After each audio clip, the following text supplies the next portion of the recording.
Gaming is for friends. I thought this music was so epic. We all like talking about gaming. The only thing that I disliked about the old game. There are so many different conversations started by gaming. Oh, I forgot I have you. This could be anything. Okay, walk in that green goo. Oh, nope. That's a no. Anything gaming. Hi, welcome to Anything Gaming. This is episode 22. Today we're going to go through like the bit of history of crafting, but also why is crafting important? Why does it suck? All those things. A lot of crafting nonsense or good stuff, depending on which side of the fence you sit on. As always, how are you, Woody? How's your week been? I'm beat, man. I'm beat. Easter week is beating me up. I'm on my 10th day in a row working without a day off. 10 hours a day cooking for the masses. So yeah. I am tired, but I'm here right now. I'm trying to keep my heads up. You know what I mean? If you fall asleep, I'll just yell really loud. Yeah. Really. Well, no, I'm so wired. I'll be up till 2. But then I'll probably sleep right before I have to go to work tomorrow. Luckily, 2 days I got my day off, and I can take my new car out for a ride finally. I haven't had a day off since I got my new car, so. But I've been keeping busy. I've been playing a lot of. I don't know if you've heard of this. Maybe someone watching has. Dino Trauma. It's on early access right now on Steam. I think you told us briefly about it last week. Is that the one? Yeah. I've bitten into it a little bit more, and I've been liking it a lot. It actually reminds me more of the Dino Crisis games than Turok. Honestly, just the setting and all that. And it's funny, actually, one of the commentators on my YouTube video said that the music kind of reminds me of System Shock 2. And once they said that, I was like, oh yeah, it kind of does. So yeah, but that's been good. I've been enjoying that immensely. That's pretty much been my main game that I've been playing right now. How about yourself? Well, I was trying to find a new game because I was in between games. I actually just bought Dead Space today, so I've just installed that on the PlayStation. So that'll be next week's show. Nice.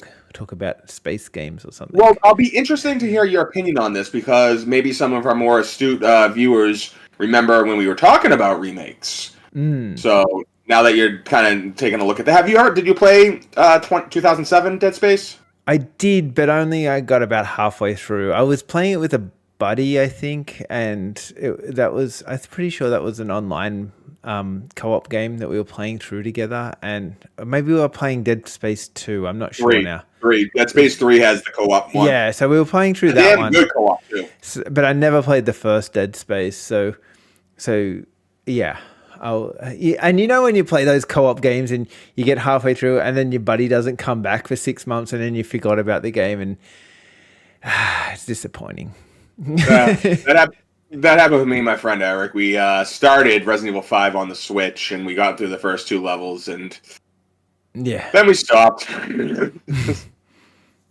Did you see Resident Evil 4 is coming out with the Resident Evil Gold version or something that's coming out in a couple of days? I want to say I have the gold version of Resident Evil 7 for Xbox One. Yeah, that always happens. Resident Evil has always done that. Resident Evil Director's Cut, Resident Evil 2 Dual Shock Edition. Got to make as much money as possible. Yeah, Resident Evil Covert. People actually, I don't want to get too into it because we talk enough about microtransactions on this show. Dragon's Dogma 2, and people are like, "Oh, the microtransactions, what?" And I tell people, "What do you?" These are the people that released Street Fighter 2 like 5 times. They like money. I'm not shocked at this anymore. It really doesn't bother me. It just doesn't. So, and it's not just Capcom either. A bunch of companies do it. Get their money. Okay, so you've got Resident Evil Gold Edition of one of them. Yeah. Does that come all in built on the disc, or do I get the little slips of paper that I get the free transaction, the 3 free things with? Because here's my way of thinking about it. So if I buy that version, I'm going to have, and say if I bought it secondhand, I'm only really getting the plain version. It comes on disc. Okay. Well, that's at least fine. This one did. Yeah, well, if it comes on disc, I'm happy about that. But I hate it when they don't come on disc, and They just give you the extra little slips, and you're like, anyway. That's my anger. And okay, so besides that, I did play Lightyear Frontier. It's a crafting game. I'm not normally into the whole crafting thing, and it kind of sparked my thinking for this week's show. It's a really weird crafting game that is probably worth having a look. Now, I'll describe it to you. Did you ever play, what's that? A Slime Farmers? No. Okay. Did you... one bad. Did you ever play Titanfall? Yeah. So this is kind of if like Slime Farmers or any crafting game had their own Titan in it. And really? Yeah, so you get given this big Titan type thing and you get to walk around in that, and then you can collect things. So you don't have this whole problem of collecting too much stuff because you've got this big Titan thing to carry it all for you. And then you can go around and collect different attachments for your Titan thing. That one that'll knock down trees, one that'll build things, one that'll do things. And so they all got little different attachments. Like there's even a vacuum one, like is similar to that of Luigi's Mansion, that you can go around sucking up plants or whatever, which is really cool. And so that Titan thing was a really nice addition to the game. Like there's a whole lot of problems with the game. It's a little bit buggy here and there. Well, I shouldn't say a whole lot of problems. It's a little bit buggy. It's still in early access, but it's definitely interesting. It's on Game Pass if you're interested in having a try at it or whatever. It's interesting having this big Titan thing doing your farming and all that stuff. So I kind of found it fun, but I kind of found it like every other crafting game as soon as I got into it. The first half an hour or so is just, they teach you these little small mechanics, and every crafting game these days seems to be like an hour of learning before you get to see the main crux of the game to see if you actually like that game or not. That's one of my biggest hates of crafting games. Most of them are so kind of slow to get going, and you're kind of doing very repetitive stuff that you've just learnt in every other crafting game, basically. Right. It's to the point where it kind of gets repetitive. Like, you play one crafting tutorial, you played them all. Yeah. And to me, okay, so obviously, like, the 10-pole gold standard of crafting is Minecraft. Yeah. But if you look at that, it's pretty simple. You know, yeah, I don't feel like you have half an hour of learning in Minecraft. No, like yeah, screw around in creative mode for a couple seconds, and you really kind of get, you know, what you can and what you need to do in Minecraft. Yeah. Now, once again, I'm not a huge Minecraft fan, but I gotta appreciate the fact that they kept it as simple as they did. If they didn't keep it as simple as they did, we wouldn't be talking about Minecraft. No one would be. You know?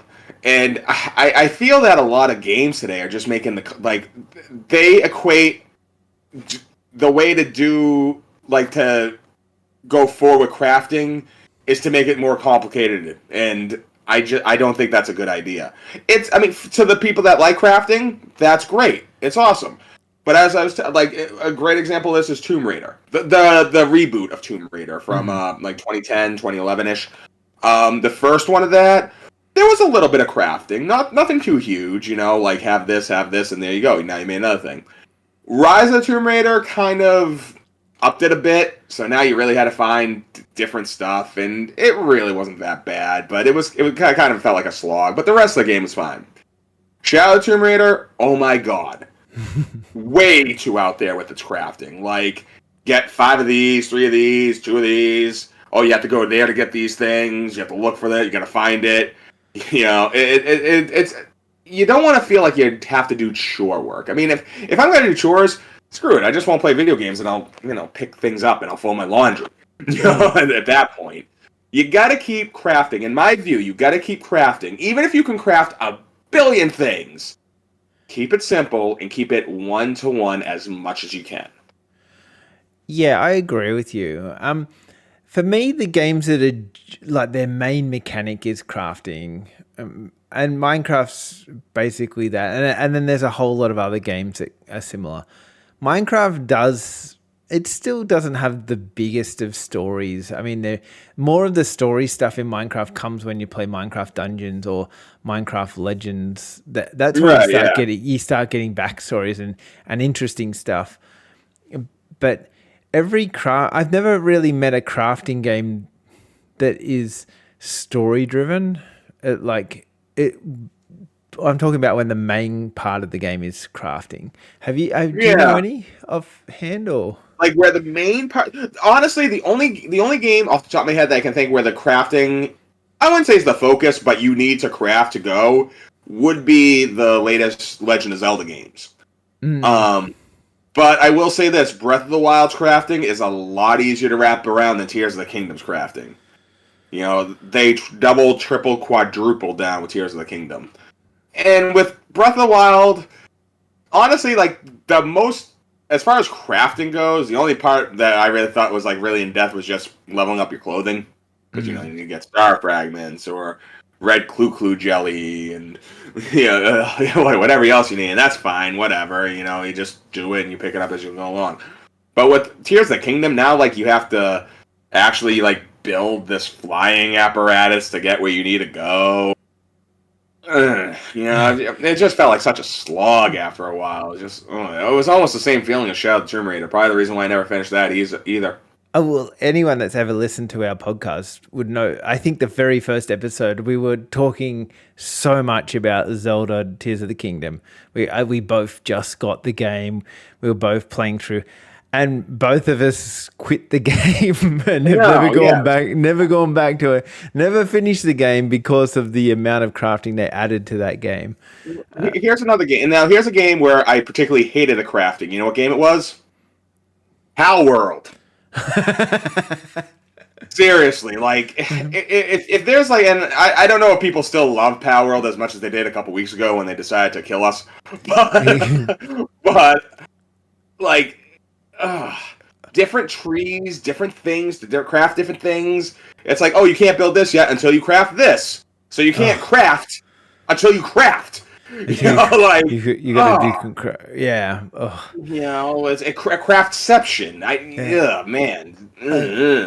Keep it simple. I'm like the old video games, like the very start, where you kind of had to find two items. You might like something and you put them together and then that gives you a hammer or a whatever. Ooh, a green herb and a red herb. Now I can combine them. Awesome. And that was it. That's all you needed. I guess the two or items. Maybe like, okay, you got this gun, but wait, now you got this scope. Combine them. Now you got a scope gun. Simple stuff like that. You can wrap your head around it, and it doesn't take away from the actual game, which whether it be shooting, jumping, flying, whatever. Well, I think these older games too, they were story driven, and crafting was something you did just to it was more of a puzzle kind of item instead of it being a main focus of the game. Now, once you make crafting a main focus, then people start going, hey, what can I build in here? And if I'm going to build something in the game, maybe I want to go and just get Mario Maker 2 or something like that. Or maybe I'll just turn into a game developer. I don't know. But honestly, even the crafting in Mario Maker is simple. The only thing I can think that you can combine is you can put items and other items, and that's it. You could consider actually even basic drawing to be arts and crafts. You know what I mean? But that's a very analog way of crafting. It could be anything. Now it's just your imagination. But a lot of these games, it may seem like you have such a big, such imagination to all this crafting. But there's really only so much you can craft with so many items. There just happens to be a lot of them. Yeah.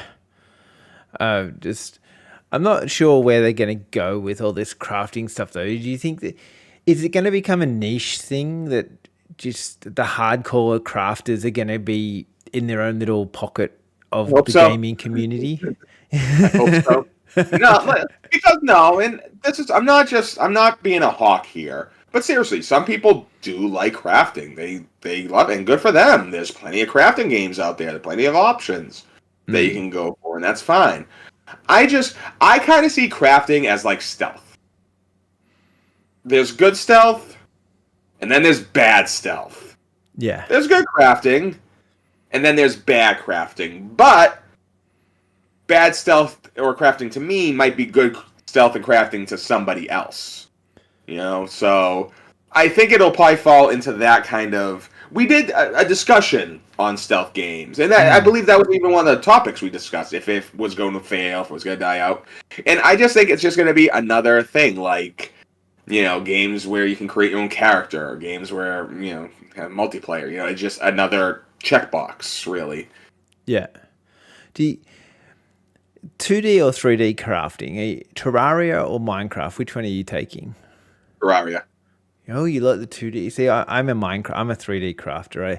I like that. Like I said, I'm trying to keep it simple, and X and Y is way more simple than X, Y, and Z.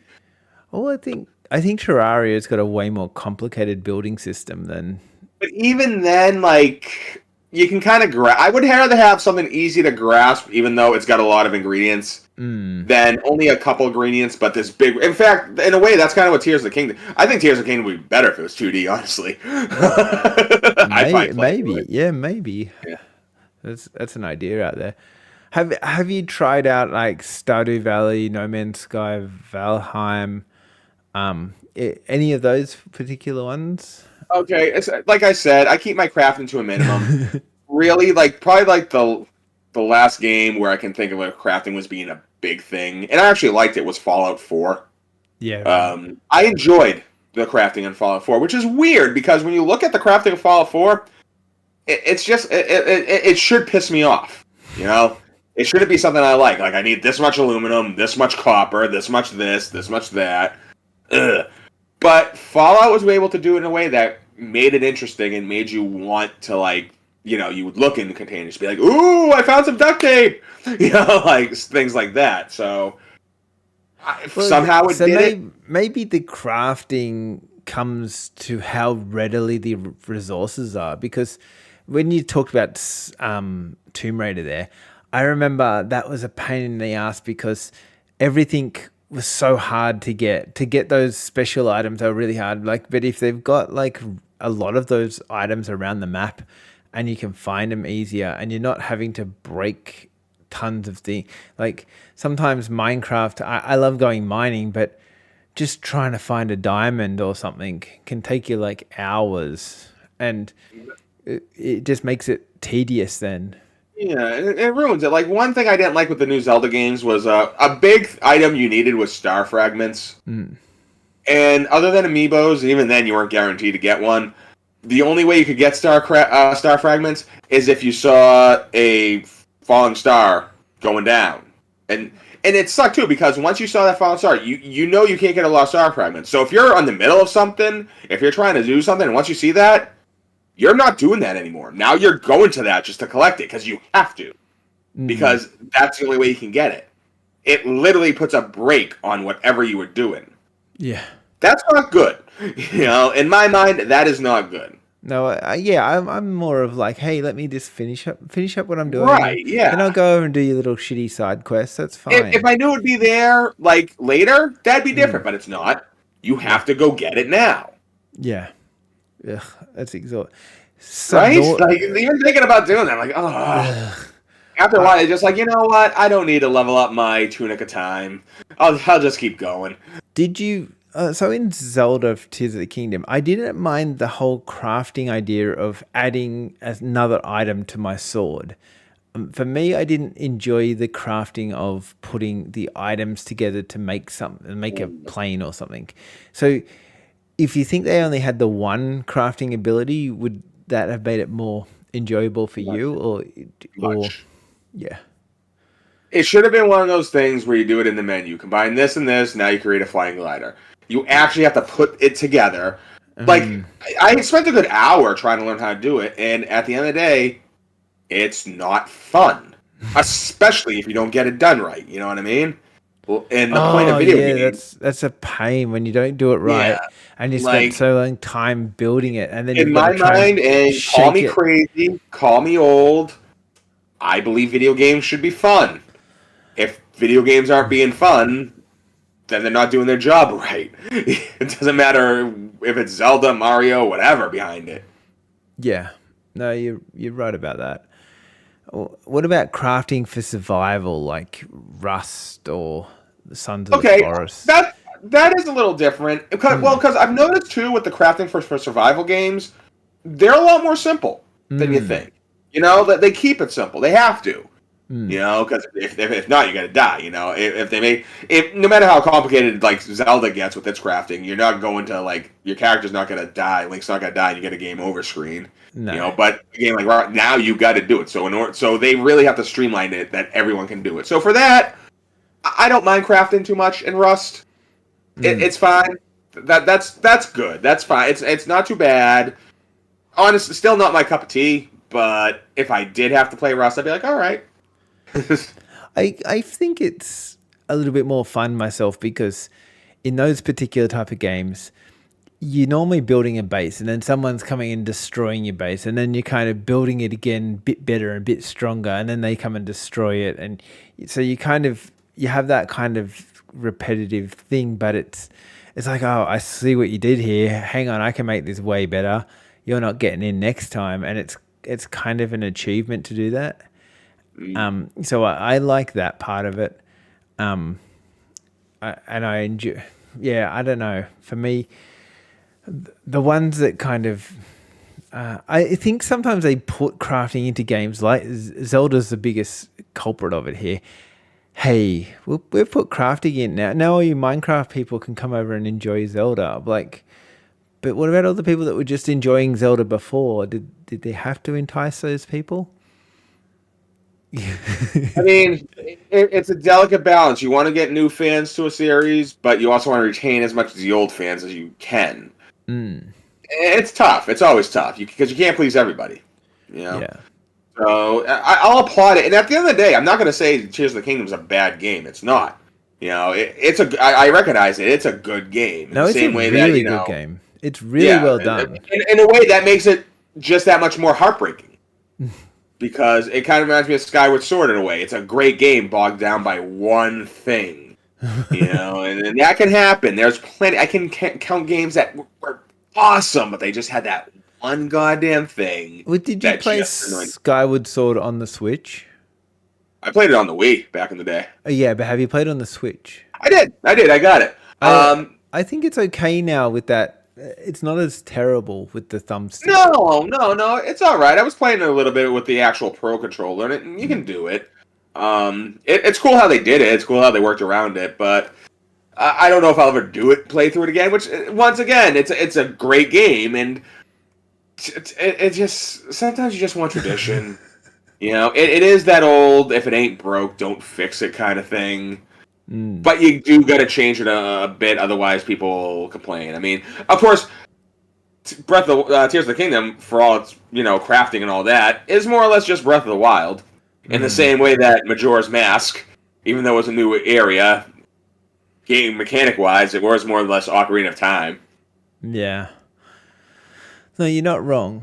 And don't forget, if you are a crafting fan or hater, write something to tell us what crafting you do like or don't like. Comment I don't know, stuff. I don't think we're gonna get too many people how dare you? Crafting's the greatest genre ever. I've never met anyone who's been like. I disagree. People fight. Really? Crafting. Yeah, people love crafting. Yeah, crafting is major popular. Well, I mean, it's major popular, but it doesn't seem like the hill that people were gonna die. Then again, neither did Power World. So Power World's a crafting game. Like we attacked all those Power World people, and they all came back to try and get us. Actually, viewers, I'm curious. Is anyone still playing Pal World? If you're still playing Pal World, let us know. Yeah. Subnautica, did you ever play that? No. And everyone tells me it's really good. I know friends, like personal friends that played that, and they rave about it. It wasn't too bad. Like, it's really different from in the crafting world because you've got this kind of high-tech submarine thing that can kind of do things that you're kind of not expecting that to happen, and then you're kind of searching around this beautiful reef type thing before everything gets a bit more spookier and whatnot. So I think it's an interesting idea on the crafting thing. I think they actually added a decent amount of story to that too, for being a crafting game. Yeah, and crafting, does it have to be done with friends? Is it better with friends? Is a crafting game better co-op? Yes. Crafting would be one of those games, in my view, that would be better with co-op. But it has to be with someone that you know. Someone that you communicate with. You can't just go in the lobby and be like, hey, random person, let's craft things together. That's not going to work. You got to have it be with someone that you have some type of rapport with. But yes, I mean, think about when you were a kid, dude. I mean, would you rather play Legos by yourself, or would you rather play Legos with someone else? I don't know. It depends if they took Actually, all the yeah, that's good kind of a bad books. analogy. I kind of rather play Legos by myself. But have you played Fortnite with the Lego, with the crafting part? No, the only time I ever played Fortnite, like, there was a bit of crafting with Fortnite that I did play, but honestly, it was back when Fortnite was really just starting to, like, take off. So the new Lego Fortnite, you got to give that another shot because it's interesting. I haven't touched Fortnite since they started actually having like rock concerts on Fortnite. No, but just download it again because it's a way different world than you'd ever remember. Really? Yeah, and the Lego component in the Fortnite, there's some Lego games that are kind of fun. But the Lego crafting one is the one that I was more going to talk about. It's a really interesting take on crafting. So you place a house down, and then you've got all the components to the house. So a house might have 28 components, and you don't have to go and find any of the gear, but you have to physically go and click on each part in the house, and then build it with Lego. So to build a house might take you, I don't know, half an hour or 20 minutes, depending on how big the house is. Because you've got to go around and collect all the, not collect, but point out where you want to put all these bits and pieces. So I don't know, it's a bit interesting, I guess. Oh, also, I wanted to point out in Lightyear, what was that game? Lightyear Frontier. The one thing I hated about the game was you put things down as a placeholder, and then you had to click on them to craft it. I hate that in crafting. Why can't you just, in a crafting game, you make something, and it stands there, and then when you let go of the button, it appears? I think, and I could be wrong here, I'm pretty sure Far Cry 6 had a crafting mechanic similar to that. Where it was kind of, it was too complicated for its own good, even though it was very simple. Especially when you compare it to, like, Far Cry 3 and 4. I didn't play 5, for the record. No, but they had it so you build a fence, right? So you put your fence down, and then you've got to go along, and the fence is like grayed out, or it's not a proper fence. It's kind of like a silhouette of a fence. Then you go and click on it, and you say build, build, build. So then you have to go through and click on every single panel again to rebuild the fence. I hated it. No. They're making you do work, man. They're making you run around. Why not just have it that when I put the fence down, it's there, and then if I don't want that fence anymore, I break it and I get my components back, and I can rebuild the fence. Yeah, it's just one of those little quirky decisions. I mean, the one thing I can think of is like when that was Fallout 4, but at least with Fallout 4, even though you have to like actually like build the fence, it's kind of snaps onto the end of the fence you had, so it's just like boom, move to the left, boom. Move to the left, boom. Move to the left, boom. Just like that, just go down. Yeah. So that's a lot easier. As long as you got the steel and aluminum and screws and all that you need. Yeah. Well, last crafting question for you. What's the oldest game you can remember? Because you are Retro Woody. The oldest crafting game you can remember? Because I was trying to find where crafting originated from in research. Galaga. No, seriously, an enemy ship. If you take the enemy ship, you'll absorb it, and then you have power. You just combined your ship and the other ship. Oh, okay, so that's hey, what year was that's that? Crafting. What year was okay, more traditional crafting. I'm trying to think of NES games that have that, like where like if you have one item and you got another item, you can combine them to make. I'm thinking like Well, something like when did the early Zeldas have like cooking and stuff in them? well, I mean, okay, well with the first Zelda, I don't know if I would consider this crafting, but you do need to get the note to get the medicine. But that's more like that's not really crafting. That's just steps to get Yeah. something. You know, that's more of a MacGuffin hunt at that Hmm. point.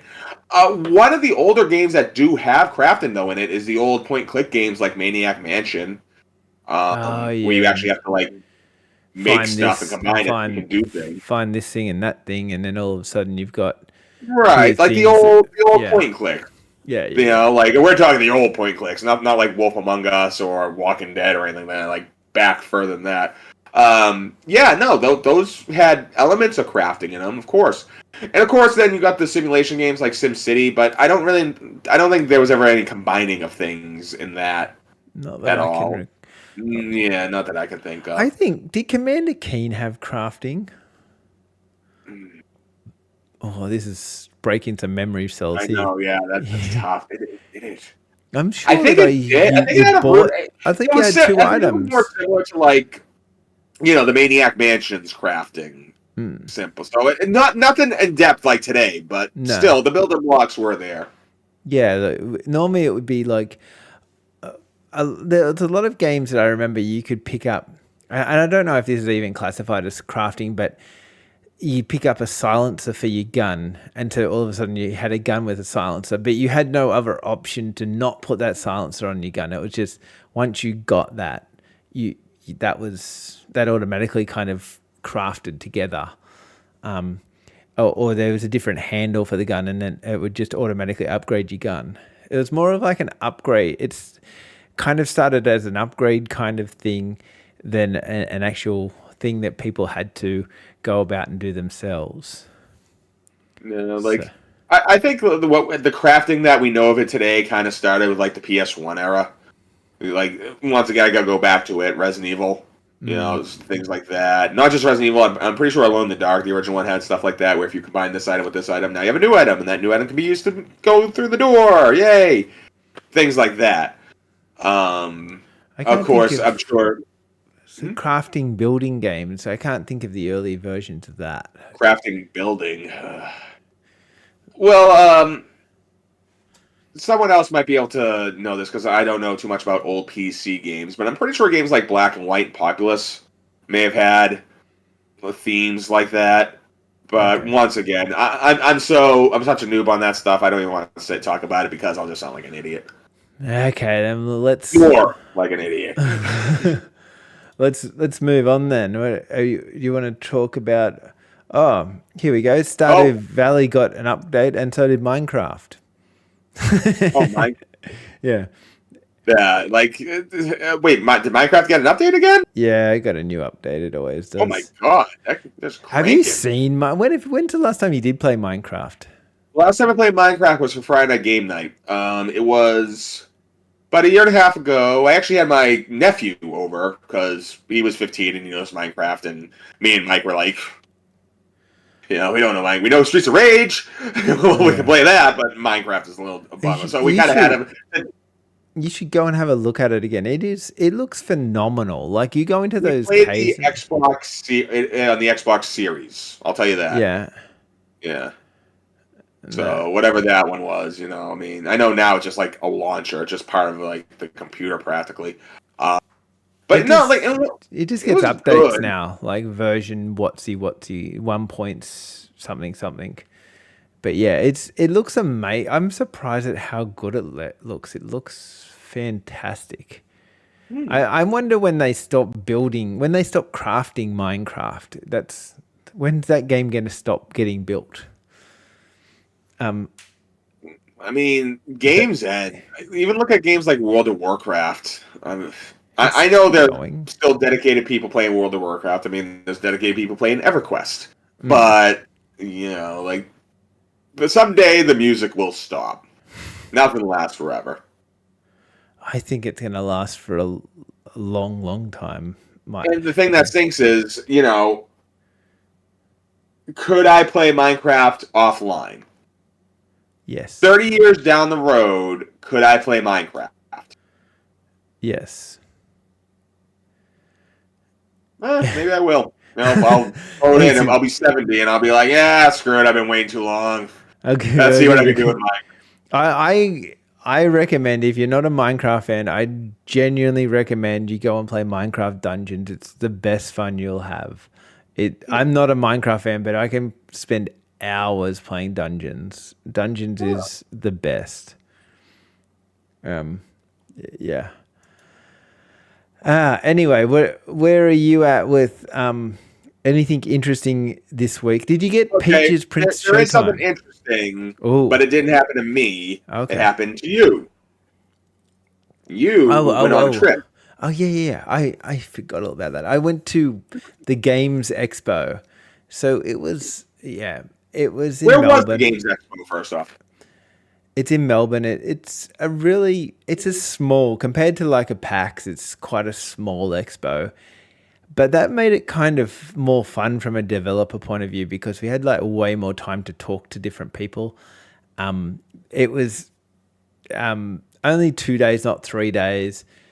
And it went really late on the Saturday. Well, we started at 10 o'clock and it went through till 9 o'clock at night. So it was a pretty big day to be standing on your feet all day. But we kind of got... there was not many people after about 8 o'clock, so we packed up and then went and played all these retro games. And some of them were like incredibly insane, like Pong on... I don't even know what the console was, but it was this like black console with this TV that would have been much the same size of my mobile. That like may have been the console. It might have been just a Pong console. There were dozens of them back in the 70s. And it came with like these little sticks. It's that just plugged in, and you just rotated them to move your Pong stick up and down. And that was, and we played that for like, I don't know, 10 minutes. It was just like laughing our heads off. It was so much fun. Oh yeah. And then Pong's not bad. You can if as long as you got a good, because there were so many Pong consoles. Some of them weren't that good. You know, a big problem with a lot of those consoles too wasn't the consoles themselves. It has this very fine-tuned analog control, which makes it so fluid, so smooth, also so susceptible to be broken. And after, let's see, close to 50 years now, a lot of these like controllers are just garbage. Yeah, well, I mean, that's true. But there was also another one that was like this vector-based game, and I don't even know if it was...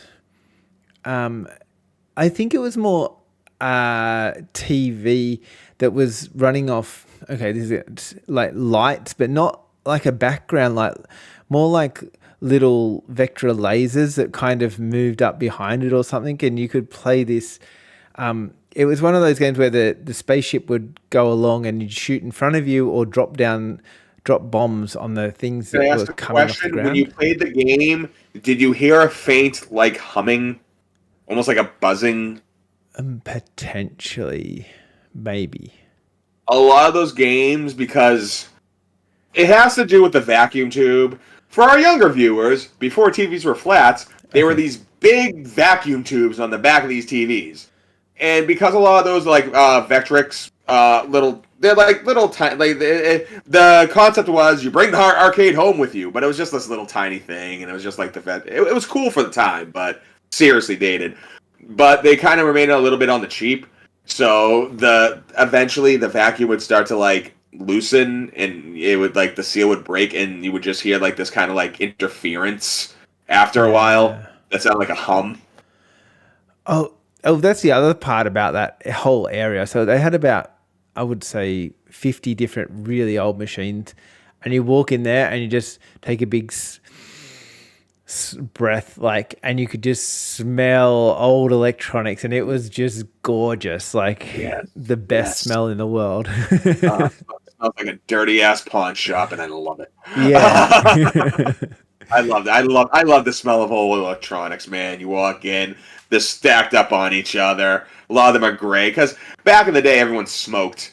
You know, they be playing just like that's the reason why a lot of these are stained. It's nicotine stains. And the reason why I like all that stuff is because that was before my time. By the time I was like old enough to hold the controller, there were controllers to hold. There were NES controllers to hold. There were Super Nintendo controllers to hold.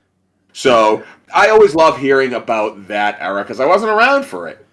We got the chance to sit down with an old Amiga computer, and it had like a next to it, look, with all the floppy disks in there, like the little yeah, no, not the big ones, the littler ones. What are they? 3-inch? Oh, 3.5. Yeah, 3.5. So it just had all 3.5-inch ones there. Hey, that's still old. Yeah, that's still outdated. Yeah. Look, Dad, that's a save icon. Look, that's what kids say today. If you didn't get the joke. Yeah, save icon. Yeah. And we played a marble game where you, like, 2-player marble game. Yeah, 2-player marble game, like an isometric view game. Oh yeah, Marble Madness. Yeah. We played that for a good, probably, I don't know, another 10, 15 minutes. Both of us playing together. I know I got it for the NES. I don't know if it looks better or plays better than the Amiga version, but I used to play that game on end, and I like the music for it too. It's got good music, but the one thing that was really annoying about this, so I was killing, we were playing 2-player, I was killing my mate. We were going like, I was just navigating the track really well, and he was falling off all the time.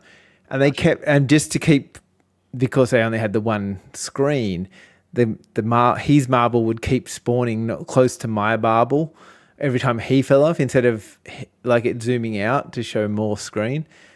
So then when I got to close to the end, I just fell off right near the end, and he just spawned and then just walked straight into the end part. And I'm like, oh my God, like this is the old thing about old games. It was unfair, but geez, we had a blast playing. Chaos theory, man. Someday you're luckier than most.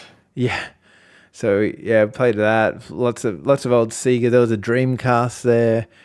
Nice. Master System. Oh, what did you guys call it? The Genesis. Genesis. You called it the Mega Drive. Mega Drive. Yeah, we had Mega Drive here. Yep. There was just so many cool. Was there any in televisions there? Television? No, there was all old TVs in that too. Oh, the CRT? No, in televisions, it's a console. It's a Mattel console. Came out in the States, tested in 79, officially came out in 80. Hang on, what is it called? The Intellivision. Intellivision. It was kind of seen as like the more affluent video game console, like the one your rich friend has. At the time, it was $350. This is 1980, though. 1980, United States dollars, $350, which I believe, adjusted for inflation, is close to like $1,000 now. Oh, so it looks a bit like an Atari kind of thing. It was Atari's first major competitor, not their last. Shortly after that, the ColecoVision would come out. Okay. And that was really like the war of the second generation. The 2600, the Intellivision, and the ColecoVision. I'll have to go back, because I video footaged it all, and I have to go back and have a look at which ones were there. But it was almost one of every old console there, just about. It was nice. Yeah. Pretty impressive collection of. They probably had a Nintendo 4-in-1. That's the first Nintendo console. Yeah. The TV 4-in-1, it's called. Oh, okay. It's actually funny. It's an assist trophy in Smash Brothers. Like, if you get it, all of a sudden Pong, because it's a Pong console, all it does is play Pong. Yeah. Pong starts playing on the fighting field. Interesting. Like, yeah, I don't know, but yeah. Well, we got stuck on playing a lot of these old games, so that was really, really fun. Then there was a whole heap of indie games there. We went and played we didn't really play that many of them, but we went out to dinner with a few of the other indie developers. So that was nice, kind of talking shop to other game developers. Yeah, rubbing elbows, rubbing, making friends. Yeah, and hey, I'm sure you were kicking some knowledge yourself to some of these guys and girls, you know? Probably not as good. Like, Oh, come on. Come on. I'm sure you yeah, spread it around. Don't worry. yeah. I'll try. I try my best, but no, it was really good. So, I don't know. I love going to the convention. I've got another one, only 3 weeks from now. So, Actually, PAX East just happened in Boston recently. oh, did you go? I had to work. I never go to PAX. No, I want your pack story. I need you've never been to one.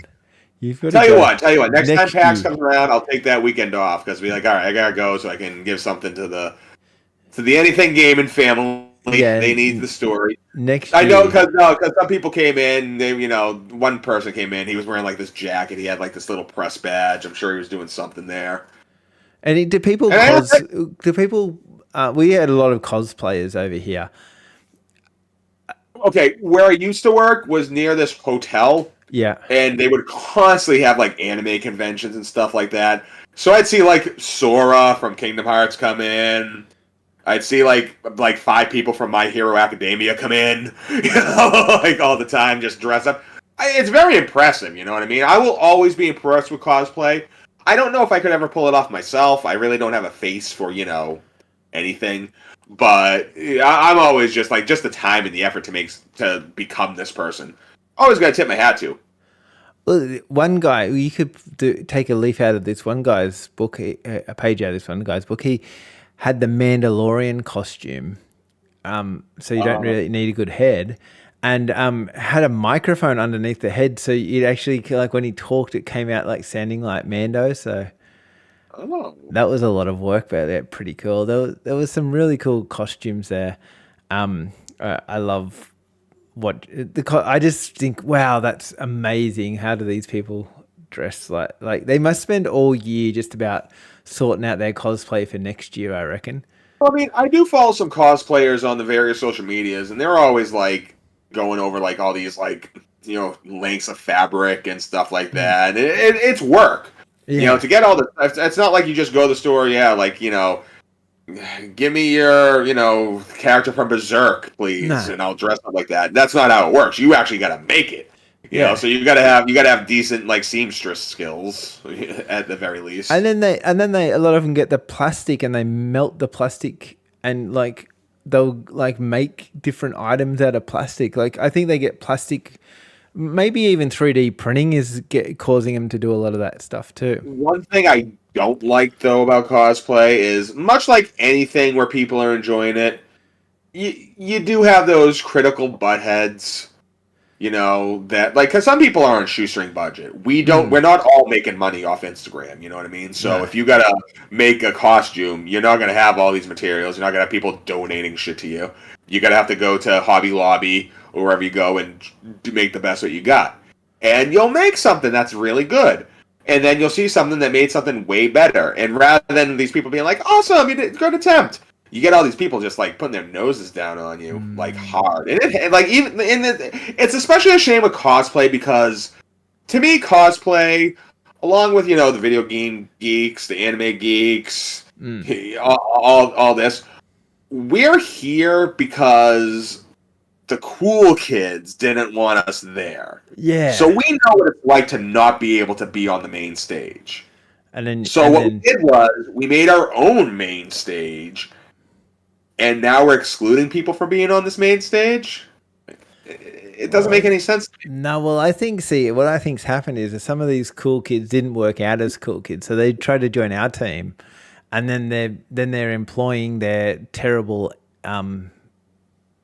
tactics to kind of get rid of our people. No, and it's not cool. It should be us versus them, not us versus us. No, 100%. Oh, I never saw any of that where people were like, "Hey, that's a pretty shit costume." What was it? It was a TV show. If someone's watching, they can. I want to say it was Heroes of Cosplay, and I heard it was just like insanely toxic behind the scenes. It only lasted one season. But I saw. I love it when you see. So you see like Laura Croft 1980s with the pointy kind of appendage, and then you see like modern Laura Croft come next to each other. That I love it when you see like old and new versions of characters. Like that was Oh, man, like, yeah, it looks beautiful. Like it's just yeah, done so well. yeah. You got to think outside the box sometimes in this cosplay.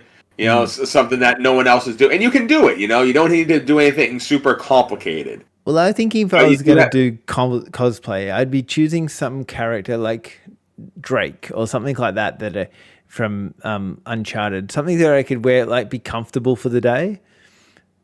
Because My some of these friend, costumes look terribly uncomfortable.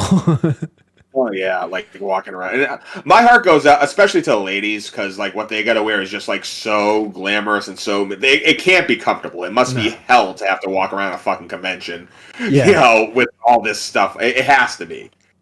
yeah, I agree. So yeah, I think if you and some of the guys had big like Robocop outfits on, like where they've made all the plastic and stuff like that. And it would have been so hot and so like the Mandalorian when I saw the guy take off his helmet and he's just like dripping sweat everywhere. And I'm like, oh, this poor dude, he's doing True so well. story. Back in 2000, 2001, when I was still in high school, me and a couple friends, we were nerds, so naturally we were doing like charity things for school. And one thing we did was we actually did a haunted house, raising money for. I couldn't tell you what we were raising for, but we were raising money. At the time, you know, I mean, you may look at me right now, I'm a big guy, but this was really back when I was like really big. I was like 320, 330 pounds. So and when we were picking roles, I got Frankenstein. My best friend, he got, I got Frankenstein's monster. He got Frankenstein, the doctor. Okay. And, you know, I had to wear, you know, the blazer, the pants, and I wore these big boots that had like this high up to give me that height. And I also had to wear this big vinyl mask of Frankenstein. Oh. Huge thing, thick. I swear, you could like Bowie knife it and it wouldn't go through. Huge, a ball of sweat. So what I would have to do is that I'd have to lay on the slab, and you know he'd pull the switch and go, "He's alive! He's alive!" Then I'd get up, go attack him. The kids would run away in fear. Then we got to do it all over again because that's how haunted houses work. Yeah. Well, we were nearing the end of the night where it's so hot that I passed out on the slab. So you never So he's like, you never scared the kids. arise, like that. And finally, I'm like, oh. And then I wake up, and I finally was able to do it. And like he's trying to like be scared, but he's holding back his laughter hard. He thought it was hilarious. And everyone, like as soon as the kids left, he's like, he's dying laughing. Meanwhile, I got the mask off. I'm trying not trying to catch my breath because I just passed out from like heat exhaustion. Yeah. Oh my goodness, that's a And that's classic. just the face. Can you imagine these cosplayers that got it all over them? Oh, I could not imagine. I'm not doing that. I think I'm gonna say that'll do us for the show because I can't beat that.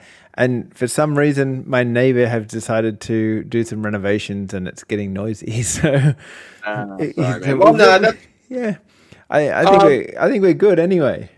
the two takeaways from this episode: crafting, decent if you like it, not so much if you don't. I don't want to see it go away, so I hope it lasts.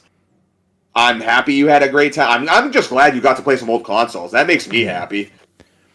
Part of me wishes I could just drive to your house right now with my Master System and be like, hey, let's play some Sonic 2.